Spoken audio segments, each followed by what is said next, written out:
Kapitulo 1. Ang pangitain ni Obadias. Ganito ang sabi ng Panginoong Diyos tungkol sa Edom. Kami ay nakarinig ng mga balita na mula sa Panginoon, at isang sugo ay sinugo sa mga bansa na nagsasabi, magsibangon kayo, at tayo'y magtindig laban sa kanya sa pakikipagbaka. Narito, ginawa kitang maliit sa mga bansa, ikaw ay lubhang hinamak.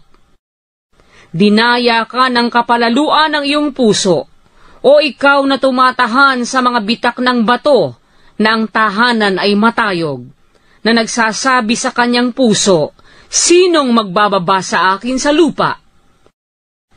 Bagaman ikaw ay pailang lang sa itaas na parang agila, at bagaman ang iyong pugad ay malagay sa gitna ng mga bituin, aking ibababa ka mula roon, sabi ng Panginoon.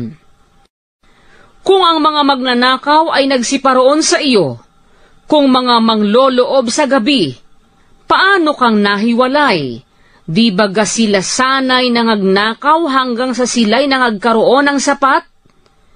Kung mga mamimitas ng ubas ay nagsiparoon sa iyo, di baga sila sanay nangag-iwan ng laglag na ubas?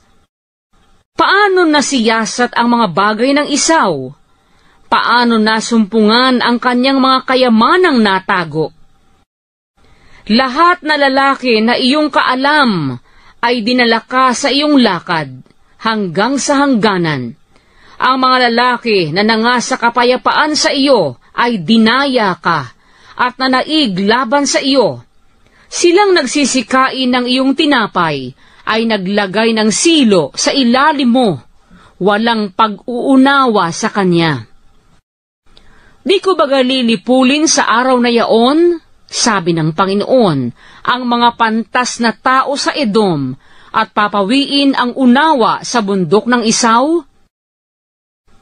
At ang iyong mga makapangyarihang tao o Teman ay manglulupaypay, palibhasay, bawat isa'y mahihiwalay sa bundok ng Isaw sa pamamagitan ng patayan.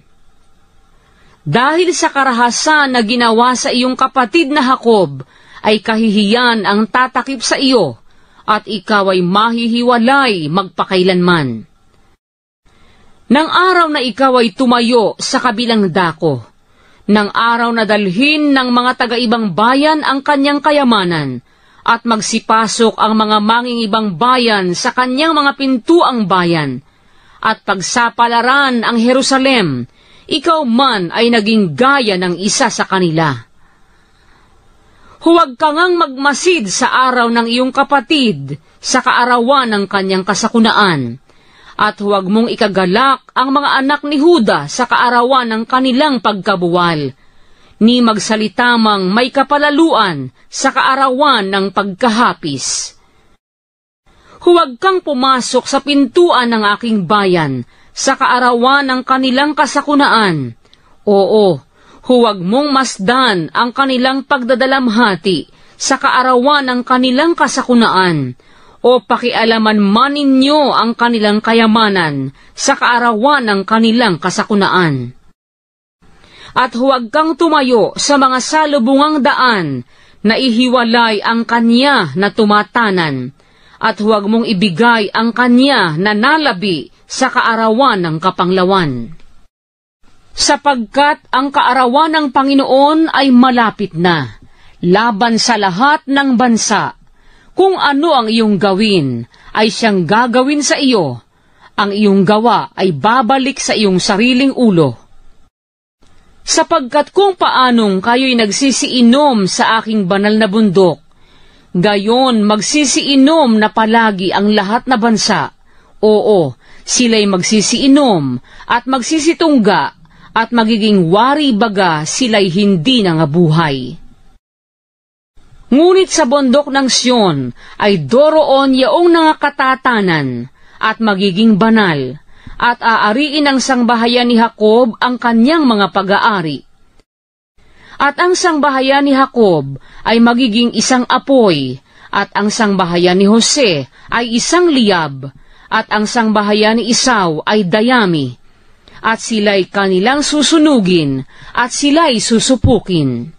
At walang malalabi sa sangbahayan ni Esau, sapagkat sinalita ng Panginoon. At silang sa timugan ay mag-aari ng bundok ng Esau, at silang sa mababang lupa ay ng mga Filisteo, at kanilang aariin ang parang ng Efraim, at ang parang ng Samaria, at aariin ng Benjamin ang Galaad.